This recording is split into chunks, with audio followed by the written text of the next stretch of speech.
Welcome to the Crucible, Conversations for the Curious. I'm Hamish, your host.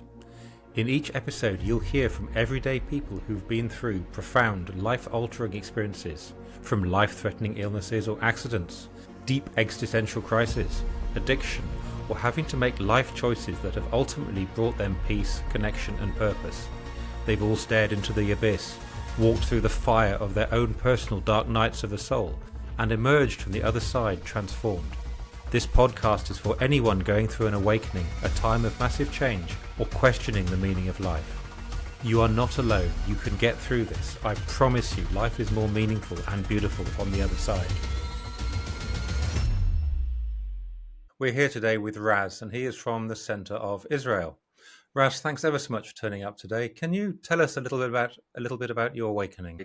First off, thank you very much for having me here. I really appreciate this place and the opportunity to talk and present what I have been through and all of this process. So thank you very much, Hamish. So a little bit about my awakening, if we can say it that way. For me, awakening, it's actually waking up to who we really are, our own true nature. Nothing special about me. It is within every single one of us. It is within you, Hamish, your parents, your loved ones, everyone around us. And awakening for me, it is really awakening to the true nature of who we really are in our core. Means we are one, we are love, we are like, I hope we are not going too deep already, but eventually we are all the same one. Okay. And it started for me, this whole journey started when I was around 19. I was in the army in Israel. We all serve in the army. I was in a combat unit, and then I experienced a lot of pain, back pain. And looking backward, it is me, Raz, carry trauma from childhood, which I will not share right here, but it was a trauma that I carried literally on my back, and that made me to feel really in pain physically and mentally, and I couldn't really express what I feel. I felt exhausted of life, I felt stuck, I felt that nothing going my way. And then I remember this one event that I am in a room that my officer over there in the army wanted me to make a presentation, to talk in front of a lot of people. And I remember this moment, that 30 pair of eyes looking at me. I feel the judgment, and I become blushed and red, and I start shaking, and I see those gazes looking at me, and I'm so scared inside. And all I'm asking is that, please God, please, whatever it is, just do not let it be that they would see that I'm freaking out from the inside. And while I'm shaking, like, I just wanted to go out of there. And just to tell you, like, the whole settings over there, I'm behind some cover that is hiding me. There is another girl that is doing just the same as I am. We have something to read from, and I know all of those people. I know them pretty much, some more, some less. And even with that, I'm freaking out from the inside. That was just a big fear that came out, that fear of judgment, that people is looking and they would see me and they would laugh at me. And then when I just hope that I will just disappear and this is all going to end, and I'm like scrambling, barely saying the words out of my mouth, then it's happening. They all see that I'm actually blushing. They see that I am really freaking out from the inside, and they're starting to point on me. They actually saw that. And when I see their faces on those people in the back, like, that was like the biggest fear for me, just actually happening. Like, that actually happened at that moment. And from that moment, I said to myself after this event, I'm never going to do that again. Like, I will never do that again. As a sensitive man that was pretty introverted and I couldn't really express what I feel, that was like, that was too much for me. Today, after this journey, learning psychology, NLP practitioner and trainer, standing in front of people and actually telling my story, just as I'm doing right now. That is a honor for me to share my story and maybe inspire other people that your biggest fear, that is just the beginning of something greater than you are. And moving forward, 6 years ago, when I'm traveling in India trying to discover who I am, what is that journey, what is my awakening, who I really am, that is the biggest question we all have to ask. And then I traveled in India, and I do not really finish this trip as everyone else. I wake up one day in an ambulance, figuring out that I injured and fractured 17 fractures in my spine, two ribs that broke into my lungs and my leg. And I just discovered that after a few days, the biggest thing for me was there that I understood that I got like a blank page, like this board, like I have a blank page from now on. I had those fears, everything came up, but then I asked myself, do you really like, are you going to really use everything you learned, the NLP, the psychology, the everything that you learned in this journey until now? Or are you going to resist that as you did in the first occasion when you couldn't really bear that fear? Looking backward, that was like the biggest question that I actually asked myself. Like, I think it is Tony Robbins that is saying that the quality of your life is the quality of your questions. And I started to ask the right questions. I started to ask, what can I learn from that? Who do you want to be from now on? And just for everyone that is listening, awakening and creating who you really want to be, your destiny, this is not something that you have only one thing. In my opinion, you are the one that is creating that. You are creating that. You are someone that want to bring other people. Hamish, you are bringing other people the opportunity to share their stories, which is beautiful in my opinion. We all have something to share. And I know that you have something. And because each one of us have this gift inside of us, this is our true call to share that. I will not go to my childhood trauma, but all I can share is that that trauma made me to bring my voice that I couldn't really share over there. And in that time that I shared before, that I used to stand in front of people and I used to shake and blush and be so fearful. Today I know this is my gift. What I understood on line bed, on hospital bed over there in India, after I survived by a miracle. By the way, 10-meter height, it's not something that you survive. By the way, I just understood that after. I understood that I got a gift. I live. I got this gift, and the present moment, and realizing who we really are, and bringing our own gift. This is one of the things that we can call awakening. Awaken to who you really are, your own gift. Nourish them, and from then my gift and my vision is to help as many people as I can to free themselves from suffering and start smiling independently of any external. Just like I was in hospital bed, maybe you guys can see that on my page. I'm on hospital bed after a few days, few weeks, people come to visit me and they're asking, Raz, how are you doing? You are like happen like this and that happened, how are you doing, man? And I'm like, I'm doing great. How are you doing? And they couldn't really realize that. They was looking at me like, oh, you're lying. And they're like asking again, but how do you feel? And I'm saying again, I'm doing great. Thank you for coming. How are you doing? And they couldn't really get that thing that it's all inside. We all have that leadership inside to lead our life, whatever happened. So this is a little bit about my awakening, we can say, but me awaken to who I can be and take my ambitions and stand on stages. Today this is what I'm doing, helping other to do what I did and fulfill their life, because we all have that gift inside of us.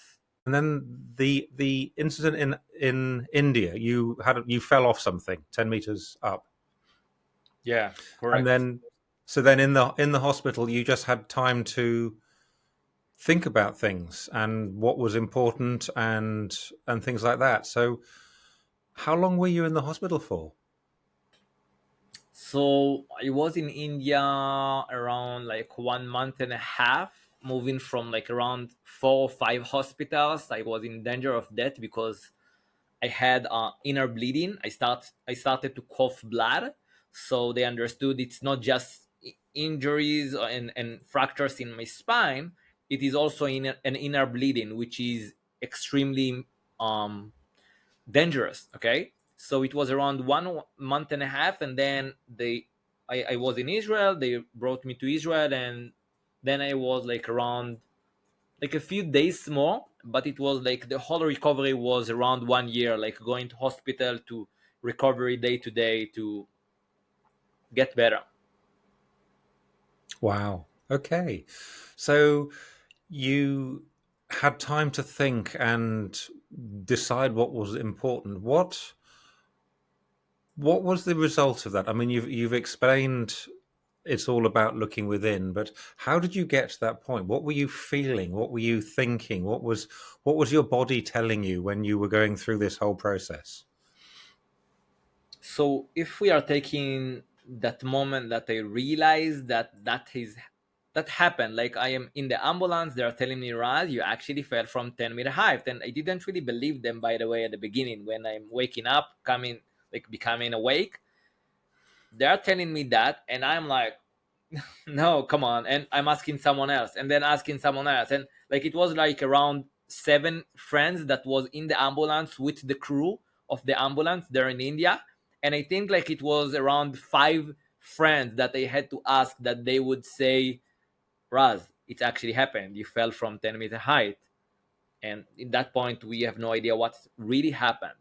So the the first reaction was I laughed. Okay, I was laughing, like this is part of me recovering things. I'm laughing about things, like I said, like how silly is that, man, like how did it happen? And then there was like few days. In those few days, me realizing that yes, I'm in danger of death, yes, I'm not going to really keep traveling, which this is what I thought. I didn't really understand how bad it was. I thought that 3 days and I'm going to walk again and everything is going to be okay. But it was more than 2 months that I cannot even sit. I'm just lying on hospital bed, seeing the ceiling like upside down turtle, looking on the ceiling, cannot really do anything. This is how it was. I couldn't eat alone, couldn't do anything alone. Okay, so for someone that just wants to please and help others, I couldn't do a thing for myself. So for your question, I was confused at the beginning. I was extremely confused what it's going to be. I would not lie, I didn't want, I was not just yes, I'm alive, I have a blank page. No, it was not like that. I was confused, and there were questions that started to come up, like what girl would want me? What career would I have as I'm injured like that, when the doctor is telling me you're going to suffer from the pain to the rest of your life? You're going to have back pain. You wouldn't be able to even take a Coke bottle and like hold it like that. You would suffer from pain even doing that. That was a lie. Okay, not that I'm mad about the Mm. doctors, but they just said from the medical perspective what they thought it's going to be. And then other questions like who would want me, what career would I have, what would I do with my life, and those questions started to come up. And fortunately I had beautiful amazing people around me, like friends from this traveling and this trip. And I remember that some of them said, Raz, it is a gift. Like you could be dead, but you are alive, and for some reason, something, someone wanted you to still be here. No matter what you believe, but something wanted you to be here.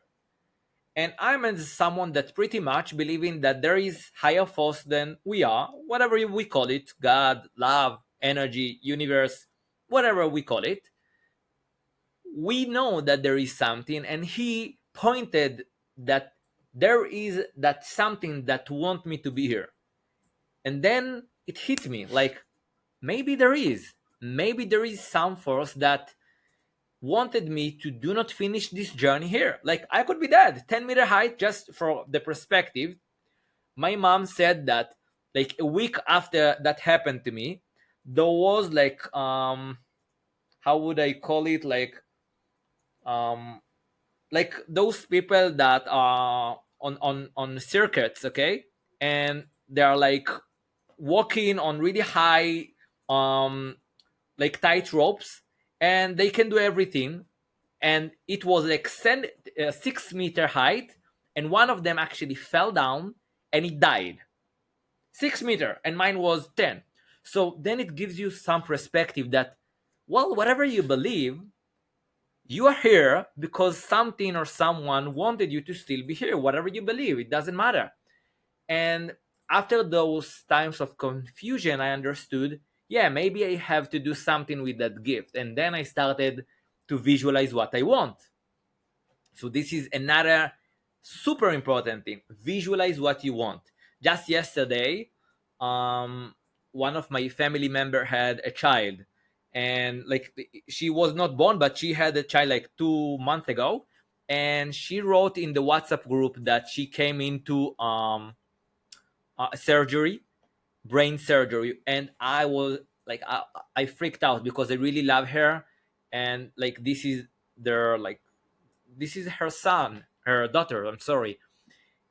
And I'm praying. And one of the things that I did over there, it is pretty similar to what I did on hospital bed. And this is visualizing the end goal as if it is already fulfilled. Means I actually saw her daughter coming back today, like one day after, for some reason, after brain surgery. I do not really think that you just coming back to home with your parents, right? But this is what I visualized. I didn't care. And one of the things that is super important is I didn't beg. At the beginning, I begged. Like I said, please, God, whatever it is, please make a miracle for her. I love her so much. And I started to see her. And then I switched that energy to stop being that someone that, please, God. I started to be happy, like see her smiling, coming back with her parents. And guess what, Hamish? Today I got in my WhatsApp a picture that she is thanking everyone for praying, and her daughter smiling, coming back without anything that I imagined that could be the worst case. She actually came back healthy. And this is Wow. on holiday today. Yeah, like this is a miracle. I'm not saying I did it. A lot of people that prayed wished for that as well. But the same principles that I use on hospital bed and yesterday made the same things to happen. So for me, for example, it was I wanted to walk again without relying on anything. So I started to imagine and visualize me and my dog walking, and he's like really tough boy, and I said, like, in my imagining, in like me imagining that if I can walk with him, means that I am pretty much good. So I started to see that. I saw me going to a trip with my dog and doing those actions day after day. And there are some principle, of course, and little nuance to that. And when you do them, you actually activate the biggest part, this part that is, we are all part of it. We are creatives. We can create our own universe. We can create sadness and misery and hardship, or exactly as you've done, we can create something that we want. And I'd love you to tell me a little bit more about your visualizing, be able to walk again, because that's so powerful. But you're spot on. When we think about something, when we desire it from here, very much from our heart and aligned with our purpose, it's not, oh, I really desire $1 million so I can buy a really nice house, a really nice car. No, you had that second chance, so it was important for you to live it, and you said, well, I need to be able to walk. And I think that's absolutely remarkable. How did your family How did that change? Your family relationships change when you came back from India, and you then had months of recovery, and presumably you had an idea of a career that you could no longer do. Well, they were supportive, and I'm grateful every day that I have this family. Like, to be honest, a lot of people said that what my mom did, their mom would never do. And what my mom did, at the moment she heard that, and then like she's telling me this whole story in much more expenditure of details, like I'm a man and they women talk a lot about the details. And when she's talking and saying that, she's telling that from her perspective, after she's yelling, the first thing she's doing is like she is calling to anyone that she can that would help her to fly at the moment to India to be with me. And this is what she did. Like the moment she could, like it was like after 3 days that they told her, the doctors, that I'm not going to come back because of the inner bleeding, because I'm in danger of being death. um she just flew. She took like whatever it took and just came to India to be with me, a foreign country that she was never been, and she was with me. So after that, they were super supportive. um People came to visit me, they fed me, they helped me, and step by step I came back to what I was. Just for a perspective, after 1 year from that that was not an accident, that was the biggest present of my life, yeah, let's be honest. I went to a ski trip. 1 year after this accident, I went to a ski trip. Means I was with something to support me and some pills for pain, but I was pretty motivated to keep going with my life. I started to picture not only me walking with my dog, but the biggest expression of me, and visualize that every single day. And you asked that before, and for me, it was, I saw me when I'm lying on a hospital bed physically. I saw in my mind a picture of me on stage. Okay, like I saw myself going through the biggest fear that I had, and so I did. After like 1 year, I think, like a little bit after the recovery, I went to NLP trainer, which is how you stand up in front of camera, how you stand in front of stage and people. And today like the biggest dream is like to stand on TED's talk, and I will. You would see my name there, like 1000%. You will see that, Hamish. I guess as well, your priorities have shifted. What's important to you has shifted. Um, expand on expand on why nearly dying, breaking your back, was the best thing that ever happened to you, and who you are as a result of that. So who I was before that is, well, I was like scared, introverted, sensitive guy who felt inadequate to society, because society, and I came from a religious family. I raised that there is heaven and hell, and if you do good, you go to heaven. If you do bad, you go to hell, and that is really hard concept to believe in. And today, I can tell you that heaven and hell are here, like right here, right now. Okay, so before this accident, I lived in pretty much hell. Like the story that I told you at the beginning, 30 pair of eyes looking at me standing, that was hell. Absolute hell. My whole life was a big hell. Today is heaven. I truly believe that there is absolute joy, like there is no difference. And our journey here is to be that here and now. And that can be only here and now, of course. That cannot be in the future, that cannot be in the past, that can only be here and now.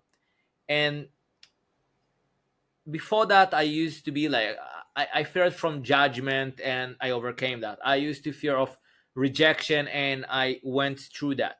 I had the fear, which I have sometimes even today, the fear that I'm not enough, that I'm not good enough, this inner doubt.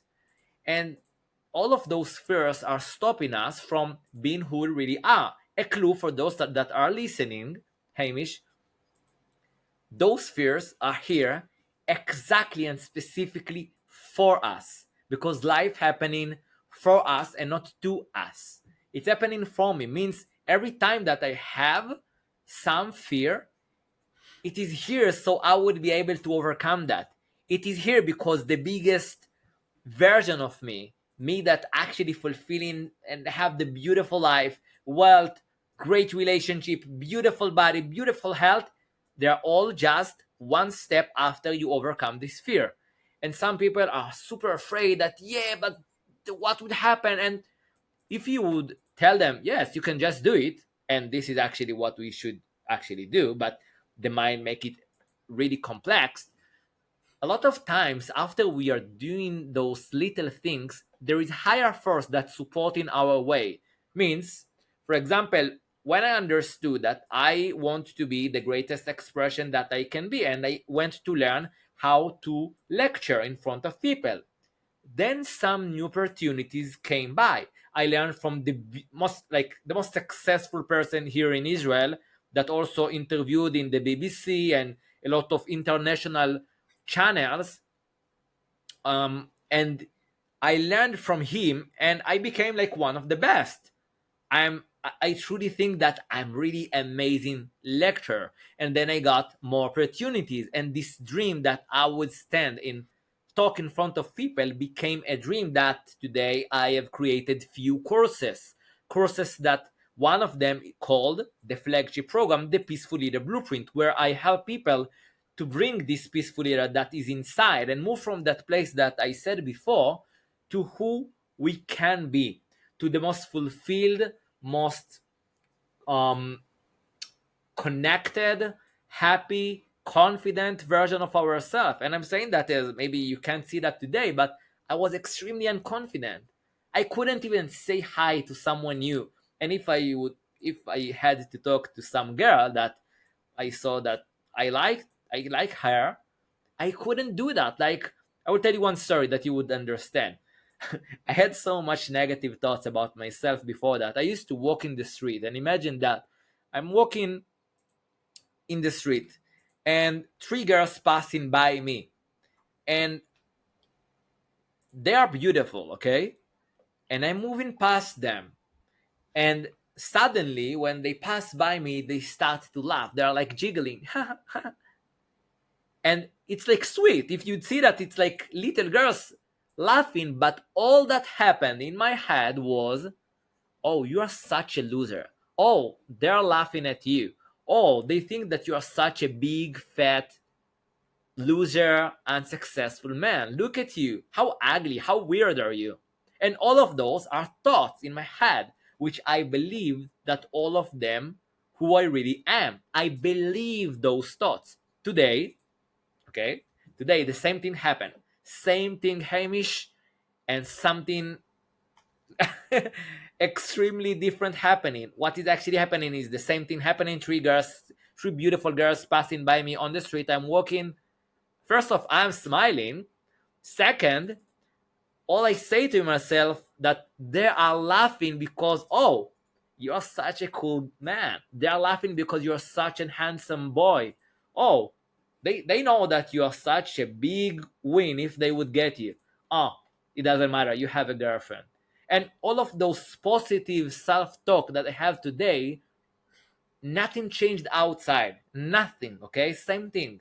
But the inner expression of my image, who I really am, that extremely changed. I became someone else. I became someone that if I would talk to my old self, my younger self, he wouldn't recognize that. Like some part of me died few times, okay? Like there was few version of me that died, and I died many times, to be honest. Like someone that would hear that and he never died in his head, like he never changed his identity drastically, he would maybe say like, what the fuck he's saying, right? Like what is he saying? But we all die sometimes. It's when we leave some identity behind us and we change. And when we change that identity, we become someone else. And there are three main things that, for those that are listening, maybe that would give you some direction. You have to change three main things, and they're super important. One is what. You have to be focused on the what. You have to have clarity on what you want. The second thing is you have to know why. So the first one is about the mind. Okay, what is it? The thought, what I'm directed to. The second thing is why I'm doing it, why I want it. This is my heart's desire, what my heart really wants, that my soul desires. We want to combine them both. And the third thing, which most people never even point or say, this is the identity. The identity that you wear. You can look at that as like the identity is your clothes, okay? This is like your car. But you are not your car, you are not your clothes, you are what is within. And you can change clothes, you can change your car, but your true self is the same, right? So what really changed is a lot of people hear that in the self-development area, I just removed more and more layers out of this onion, that this is who we really are. And in our core, we are all the same. This is why I help people to stop suffering, start smiling independently of the external source, and be their own peaceful leader. Within you and me, there is the same source, the same self. And that self is that peaceful leader that we all have in common, the one that just knows what is right. So those three things, the what, why, and who, like the mind, the thought, the heart, which is the emotion, and the identity, which is the what you wear, the clothing that you wear. When you change them all, you can change every single thing, and we can all do that, and we all did that. It was just unconscious, and when we do that consciously, this is what we are doing in my program, and other people doing that. But when we do that consciously, that is a magic, in my opinion. Absolutely. It is. And so many people I identify by their job. I'm a mum, I've got children. I'm a dad, I've got children. I'm a lawyer, I'm this, I'm that. Exactly as you said, forgetting that this is what I am. I'm here. I'm this person. I'm not external things. And I think that's really important to appreciate. And yet it is an awareness, and it's also difficult to re-identify with things, because you've got to take responsibility for your life, haven't you? You've got to start saying, this is who I am, this is why I am, I love that, and this is how I am, and looking at your identity and realizing you're not your car, you're not those shoes, you're not anything, you are whatever you want to be. And I think you've really hit it on the head, because you can be whatever you want to be. You can make yourself that. And yeah, you got to die. So what? You know, you've died. You fell off the whatever it was, the roof, and you died. I had to stop drinking. I died, and then you've got all that potential, as you said earlier. You've got any potential you want, and I think that is fantastic. What? So when you die, when you've changed your identity, what happens to the people around you? What happens to your situation and you? What do you become, and what happens around you? Do you mean like in my own occasion, or generally when we change that identity? I think, well, maybe definitely for you, because you've been through this. So you're talking to me, and I'm on that cusp. I don't want to identify as that and that. I don't want to identify as the victim who I always felt I've been. You know, I used to get beaten up as a kid and all this kind of stuff. And I want to change, and I'm frightened, but I know I want to. So I'm doing that process that you've done. So what can you tell me that is going to make me risk changing my identity? Why should I do it? What is the benefit? What will I get out of it? Well, first off, we need to remember that we are all motivated from two main things. The first one is running from pain. The second one is thriving for pleasure. Tony Robbins talk and a lot of new age psychology. Super important to understand. It's either you try to run from pain, which is the biggest motivation for us. We are human beings. And the second one is striving for better, striving for pain. So at the beginning of my journey, it was mainly running from pain. It was mainly stop experiencing that suffering of being controlled by my emotions, by my fears, by my doubts, by my worries, by what people are saying that I should do.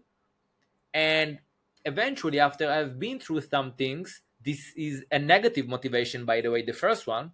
The second kind of motivation is getting more of what we want. For me, for example, it is about giving. Like, I want to have meaningful contribution until the day I die.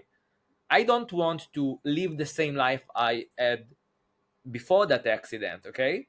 I want to have different lives. This is why I had in my head a blank page that I started to draw what I want. Until this very day, I'm doing that from time to time, like literally writing and drawing who I want to be. So, for your question, why would we do that?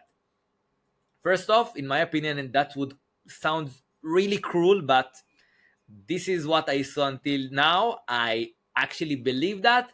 I hope that I'm wrong, but most people, around 90%, and I think even much more, but let's put it in 90% of people, are changing only as a result of suffering and running from pain. Means, even in my occasion, and as I understood, I guess in your case as well, we trying to run from this pain. We are not just unsatisfied, okay? This is like a little word. We are suffering. We can, like, we are drawing this line on the sand, and each one of us has this point in life that no more. I I would not live that way. I don't want this life anymore. And sometimes this is the most important point. When we cross this line in the sand and say no more, I'm not going to live that life anymore. And for the question that why we would even do that, first off, I believe that we need to get to the bottom. We need to get to this point that we suffer that much.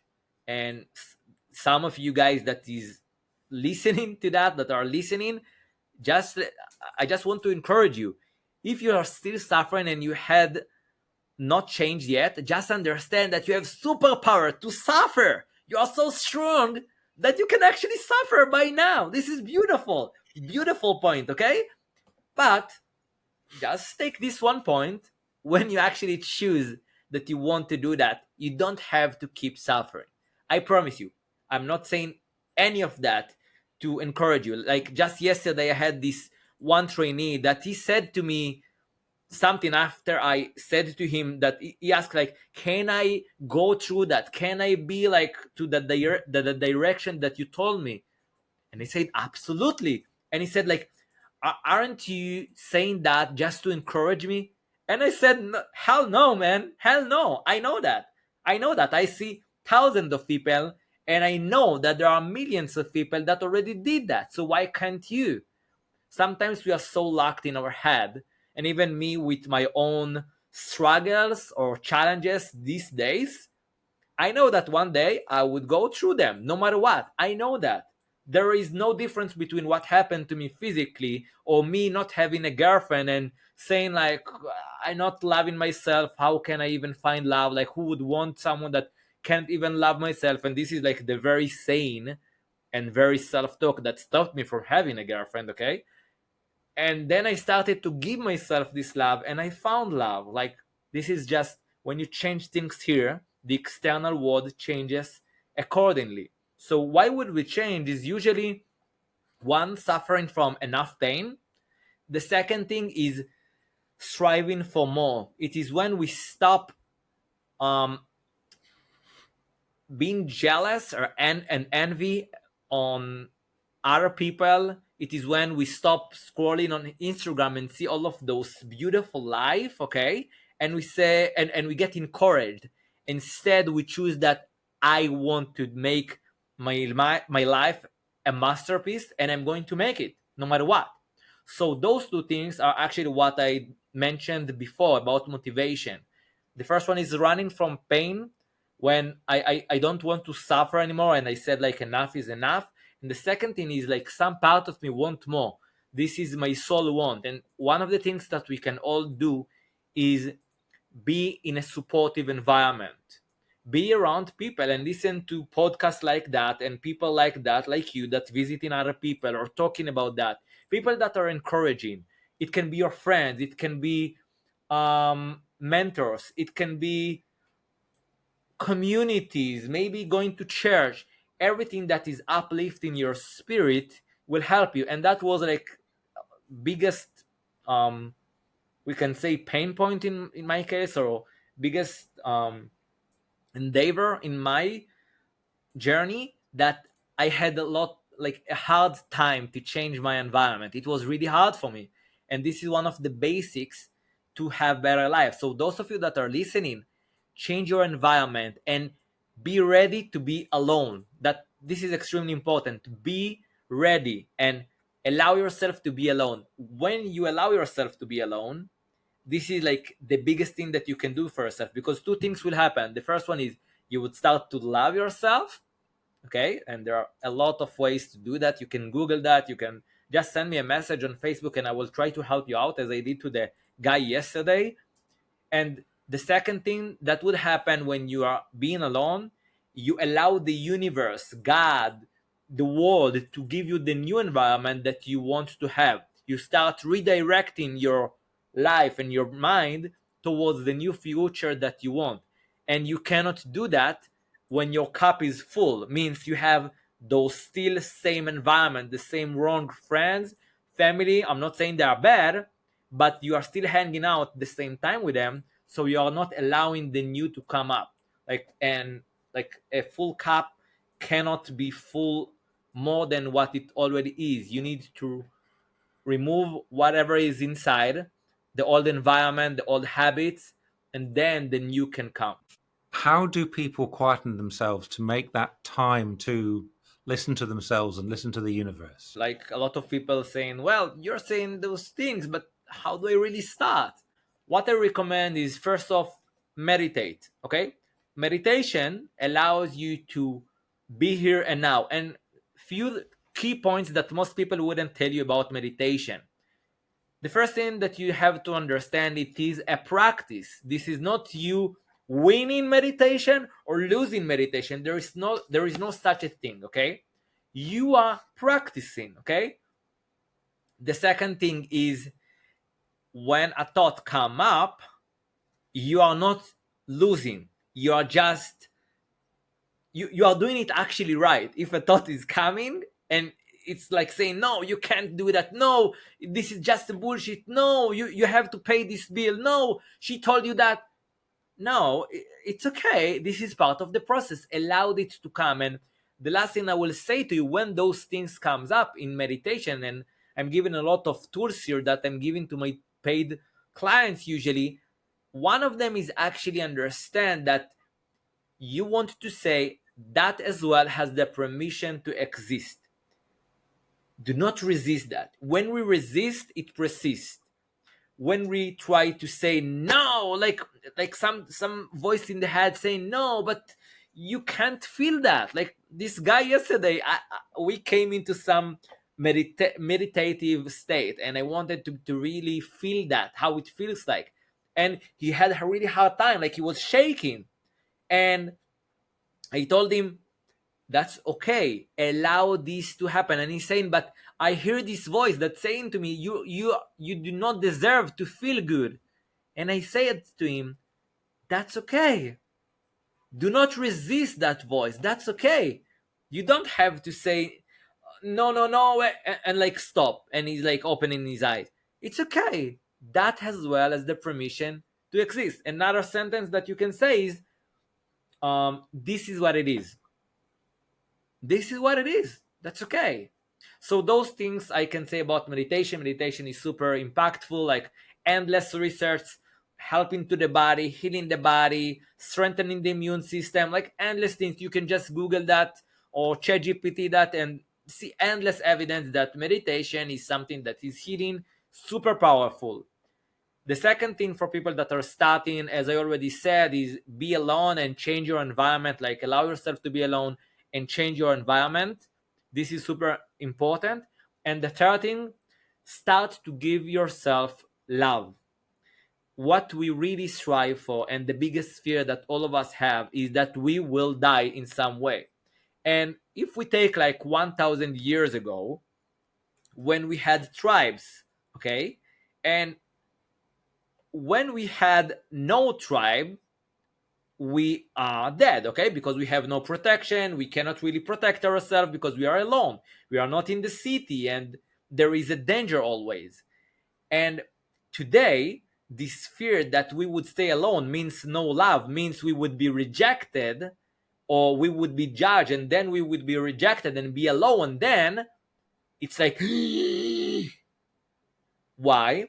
The brain actually go into the survival mode, that it is dangerous because it takes you to 1,000 years ago, or I don't know, a few hundred years ago, when you was out in the nature without protection. That means you are dead. So if you are isolated and you had no tribe, no family, no people, no friends that would be with you, that means actually to be dead. So when you are getting rejected, means you do not love yourself and you are just dependent on the external world, means the brain just um, switch to survival mode. And then there are those negative thoughts, the overthinking, the fears, the worries, the doubts. And all of those comes up as a result of not giving ourselves the one thing that we all need. And there is research, and I'm telling you that because I've been through that research and I teach that all the time, because this is extremely important. And listen carefully, that is beautiful research. They have tested that little monkeys, when they are separated from their moms, they did the research that they are putting them in a lab, and they are giving them like two characters, one that feed them like some metal, okay, metal or something like that, that is just feeding them, no warmth, no, like no human or no monkey mom, nothing, but it feeds them. The other one is fluffy. It's like, oh, it's like feel warmthy and it's nice. And they left them alone. What do you think happened, Hamish? They all went to the second one. Okay, I will tell you. They all went to the second one, and when they needed the food, they went to the mom, like the metal one, that gave them food, and came back to the one that was fluffy with the fairy that they could hug, because they needed the warmth. And that research actually proves that we all want in our core love. And what they concluded from that, that we are creatures of love, we are creatures of emotions, and what we need in our core is love. And more than that, we need that, out of this research, as we need food, and sometimes more. So as you need air and food and water to live, at the same breath, funny enough, but at the same level, we need love and warmth and connection. And this is like the third in Maslow pyramid of needs, that expresses the needs of the humankind. We all need that, and this is, have been proved already. So what we can do is give ourselves love. There are many ways to do that, but like we all heard that, but this is extremely important. Most of the problems that I'm handling, Hamish, with people is like usually giving them love. Not that it will come from me, but I'm teaching them how to give that to themselves. It is so important, isn't it? That learning self-compassion, learning self-care, and learning to love oneself. And I don't understand why our current culture, where it's not there, because everyone's parent, to more or lesser extent, has loved them the best that they were able. But I mean, you're seeing it, I see it, other people I've spoken to. People don't respect themselves. People don't love themselves. But it is a process to do that. And I'm guessing, certainly in my case, through my awakening, through having to make hard choices, I began to realize I had to start looking after myself better and loving myself better. And that is incredibly important. How do you encourage people to look at that and to appreciate that they can when they start loving themselves and rewriting those stories of I'm not worthy, how can they start to develop that self-love to evolve? First off, we need to understand the four main sources that we need to give ourselves love. I call them the four wheels of self-love. Imagine a car that is driving and it has four wheels. Each wheels need its own air, means its food, let's call it that way, okay? And each wheel is one part of us that need the right nutrition, the right food for itself. So the four of them are body, mind, emotion, and spirit or soul, whatever you call it. So each one of those are having like some spatial needs. And one core hack for this method that we want to give to that each one of those parts or wheels the right nutrition is that there are certain activities that would give some of them, like more than one of them, the right nutrition, or even to all of them. One of them I already shared, meditation. Meditation is actually good for the body. It's calm the mind because it quiets the thoughts. It reduces the volume of them, and there are endless of them today. For the emotion, it's regulate your emotion. It's helping you to be more in control and master your own emotion when you practice meditation. And for the spirit, this is like one of the biggest way that people, like for thousands of years, are focusing on the here and now and meditating and becoming that being that is the one and connecting to it. And what this is one of the common methods to be here and now and connected to the spirit. So I will give you just few examples for self-love for each one of those, but we need to understand that each one of us has its own unique activities and ways to give to each wheel or part their own nutrition for that self-love. I will give you my own examples. I will give few of them for each one so people would understand. For the body, I'm exercising, okay? Pretty straightforward. I eat healthy food. I eat pretty much the most that I can organic food. I'm not perfect at that, but I'm trying my best. For the mind, I'm reading books. I hear podcasts. I'm sharing my thoughts with people like you and other, and I teach them what I learn. I keep investing in myself, in my brain. Even though I know enough things that I'm happy and motivated and fulfilled every single day, I keep learning because it's already part of my ways. And one big secret, all of the most successful people that I learned about in all of the books, they all had one thing in common. They all had, and you can see that even Arnold Schwarzenegger, Oprah Winfrey, whoever you would look up, and also people in the history, they all had some kind of personal development journey for their own self. So investing in that thing that is between our two ears, this brain, is the biggest and the best investment that you will do in your whole life.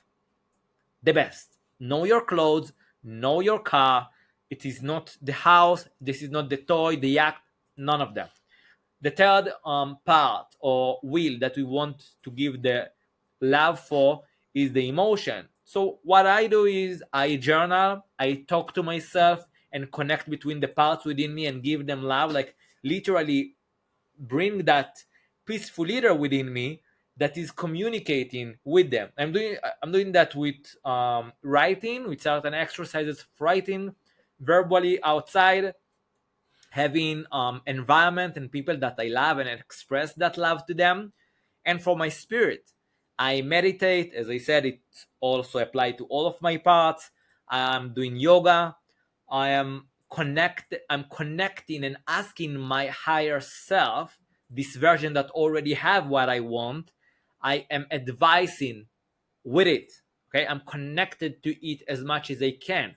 And also I'm doing every single day some exercising, like self-centering exercise. This is some of the things that I'm teaching my students, which is some exercise that you are centering yourself in the middle of the day.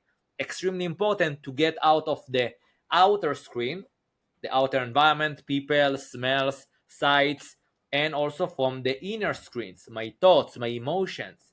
And when I'm in the middle, I'm connected to my spirit. I'm in the middle screen. And in the middle screen, you are disconnected from the script, from whatever is going outside. And then you can create your own life. So those four wheels and parts, when you give each one of them love, and this is why I gave the example and the metaphor of a car and wheels. You don't want to just give a lot of air to one wheel or two wheels or three wheels, because there is the last one that if it has no, yeah, exactly, you would go out. You would go out. So the key is balance between all of them. It takes me back to the Think and Grow Rich. You can't just exercise one leg. You can't just exercise your mind. You just got, it's all of it. We are physical creatures. We are mental. We are emotional creatures and spiritual creatures. And we've got to embrace all of those. I think that is a really great answer. Thank you. Do you think we humans are spiritual creatures? Yeah, 100%. One little evidence that we all can find already in modern science, which when I saw that and understood that, I like it's like it was mind blowing. Okay, let me put it that way. This microphone, this screen, my hand, my hair, you, your friends, your mom, each one of the things that you can see, touch, smell, whatever, are made from the same matter. Okay, science already knows that. Okay, from atoms in different components and different um speeds. Okay, and when you take something, each one of those things, and you separate that to the atom level, okay, and then you keep separate that, you come to this subatomic particle. And some of the physicists saying that there is more than that, but let's stop there. When you look at that in the microscope, you see this nucleus, and you see a lot of neutrons and protons turning around very rapidly. Like, this is modern science, physics. Everyone can see that. When you ask them how much of this is actually matter and what is the other, like the nucleus and the other thing, the neutrons, which we call them in some way energy already, how many of that is really, solid, and how many of that is not? The answer is amazing. It is 0 and 42 zeros 1, means almost all of that, none of that, I'm sorry, is matter. The rest is void, vacuum, energy, nothingness.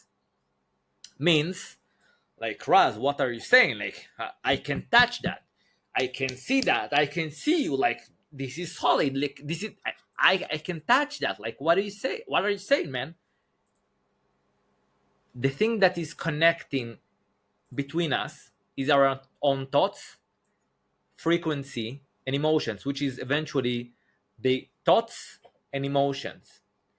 You and I, for example, are connected with the viewers and the listeners in the same frequencies in some way. We are all attract like attract alike. Okay, this is like very simple rapport principle. Like attract alike means I am attracting the same people as I am. So for your question, we are all spiritual. This is an illusion. This is not a hoo-hoo. You can see that. You can go see Dr. Joe Dispenza is talking about that from the scientifically, like he would explain to you exactly, much better than I can, how it works. Dr. Bruce Lipton, they wrote books about that. There are amazing researchers and there are doctors, okay? And there are endless evidence. So in our core, we are all spiritual creatures, and we are all here for some, I wanted to say duty, but I would use some other word, which could be vocation. Okay, we have some gift, we are here to give, And this is a journey. This is a journey. So for your question, of course, we are all spiritual beings, all of us. Yep. I love that answer, and I completely agree.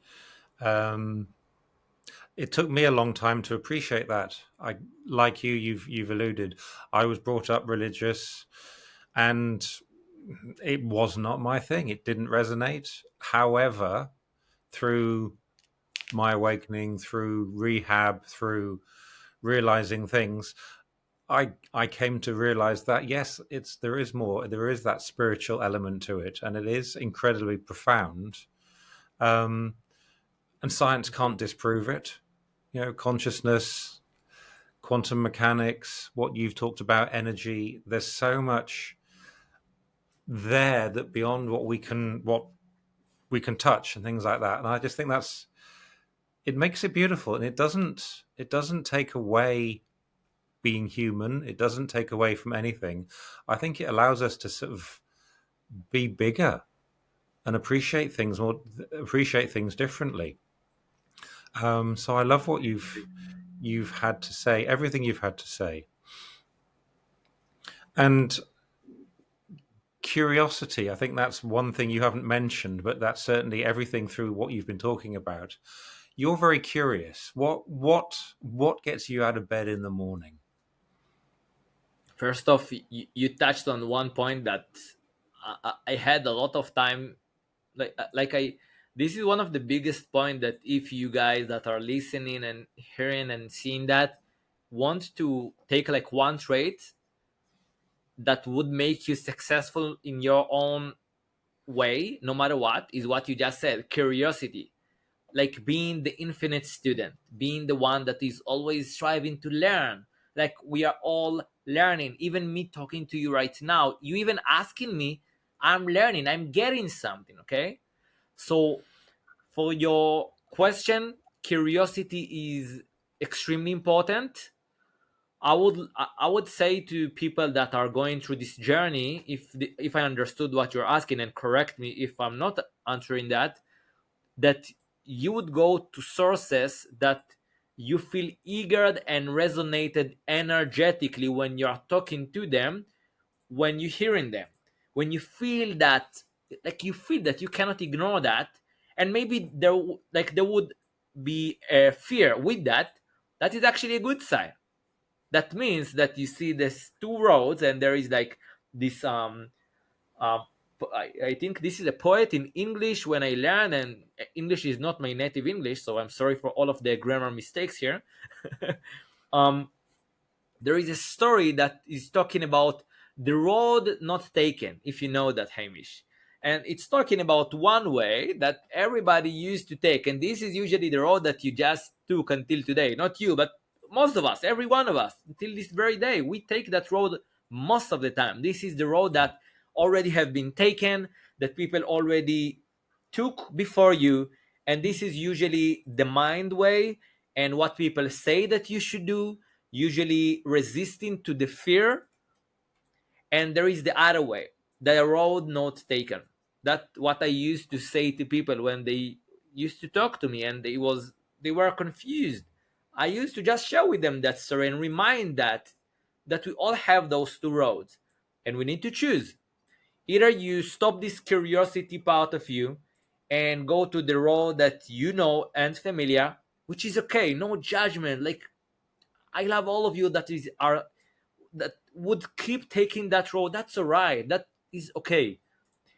But the biggest expression of yours, the fulfillment, the joy, the biggest dreams of yours are just one decision away, and it is about taking this road, the road not taken, the road that is going through the fear, through the anxiousness of doing something that you have never done. All of my biggest decisions, I used to say to the clients that I used to talk to, was like the biggest decisions that I took that were the best always started with this one sentence. Sorry for the words, but fuck it. Yeah. Like that always start with that. Okay? And one other thing that I think people would need to hear in their world, my mentor is saying that a lot, and I don't remember the source, so forgive me. It is nothing await you on the top. Nothing. I will repeat. Nothing await you on the top. There is nothing await you when you get the dreaming car. There is nothing that is waiting for you when you get this dreaming home, this relationship, this 1 million, thousand billions of dollars. There is nothing wait you when you would get this island, this vacation. Nothing. It is actually on the journey. It is who you become. It is who, like all of those things that you're doing, bringing you to being someone else, someone that is other being, like another identity. And that person, on its nature, that already have those, he knows to feel fulfilled and happy from those things. So ask yourself that: what if I am able to feel as if the wish fulfilled now?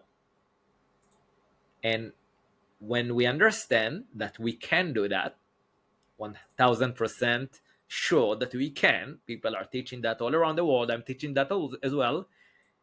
Feel as the wish fulfilled, and you are already living in the here and now when you already have what you want. Means you are not attached to the results, you are happy and fulfilled now, and you are already like having what you want from the being. And in that way, you are not only happy now, you are also attracting in maximum record time speed the wish that you have. I like that. I like that a lot. Yeah. A lot to think about. This has been a fantastic conversation. Really, really interesting. Yeah. Beautiful. Thank you. Tell me, Raz, how can people find out a little bit more about you? Well, first off, I hope that I gave you some background about myself here. And if you guys want to talk to me, share your comments, your thoughts, your observations, ask a question, feel free to approach me on my Facebook, Raz Tayar, and you will find me. This handsome guy that you would see, this is me. I'm kidding, but you can find me there. My YouTube channel, which from time to time I'm coming back because I'm starting other project in my native in my native language recently. But you can see videos over there. But the best way to communicate is actually via my Facebook on the messenger. Send me a message. I will see that maybe after a few days or after a few hours, and I'm always answering unless you start to just promote something and push that to me. Then I will just ignore. I wanted to just give like something for free for those people that are watching and listening. I've made like an emotional mastery mini course for free because I feel that was the biggest thing that helped me to control my feelings. I don't want anything in return, just use that, okay? Just as I gave to that amazing guy yesterday that I talked with. This is an emotional master, which I know that Hamish would publish for all of you to just click on that. It will teach you everything that you need to learn about emotions, because there are even, I think this is the most important thing that you would ever learn about life when you want to create what you want. Mastering your own emotion. If you're happy, you would be able to walk in one way or operating in one way. If you are depressed, you would probably, just probably, operate in different way, right? Okay. So if you can control those states and you can master them, you would be able to approach who you really are most easily that you could ever think of. So this is a very, very beautiful thing that I've made, and you can approach that for free. And also, as you already said, watch the other channels that I've shared before. Brilliant. Thank you. I'll put all that information in the show notes so people can find that. I think that's brilliant. That's ever so kind doing that free gift for everybody as well. I know people will enjoy that, and I will look for that as well. So thank you. Right. The last question I want to ask you, what gift did you get from your awakening, or what superpower have you developed from your awakening? Right. So the biggest thing that I got from what we call here awakening in some way is the peaceful leader within me. This is the one being that we all have within us. You, me, each one of us has this common being, this one consciousness that is common for all of us. And from that experience, like me approaching and connecting to that being, to that, we can say it's not even a being, it. We can't really talk about it because it is it. It's not something, it's formless, right? When you're able to connect to that, you're able to lead your life, and most importantly, in my opinion, peacefully. Because if I can lead my life with that voice that is always yelling, this mind, this monkey mind, this ego, it's not really the life that I would wish for myself or for you guys. So finding the peaceful leader within me that is allowing me to feel every single day fulfilled, empowered, energized, full of vitality, and like I feel that I can do everything, and we all have that thing within us to communicate with that. And when we have that present and we know that it's always here, home, it's here and now. And when we can approach that without suffering and without depending on something external like friends, drugs, parties, mom, parents, kids, whatever is outside of this skin and outward, when we can stop being dependent on that, we are becoming the peaceful leaders of our lives. I hope that answers. That is a brilliant answer. Yep. I like that. The peaceful leader of ourselves. Yeah. I think that is very good. Well, Raz, thank you ever so much for your time. You've given me a lot to think for, a lot to think about, and certainly some lovely messages and some thoughts and some inspiration for people. So thank you ever so much. Thank you very much, Hamish. I appreciate you and your time, and I hope that more people are watching you and the other guests that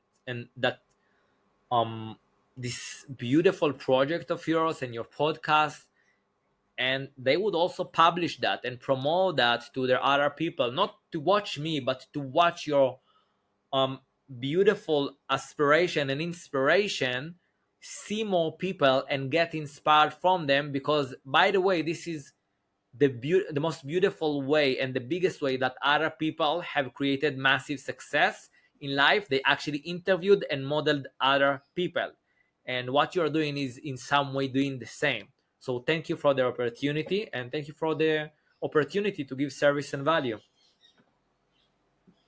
Thank you.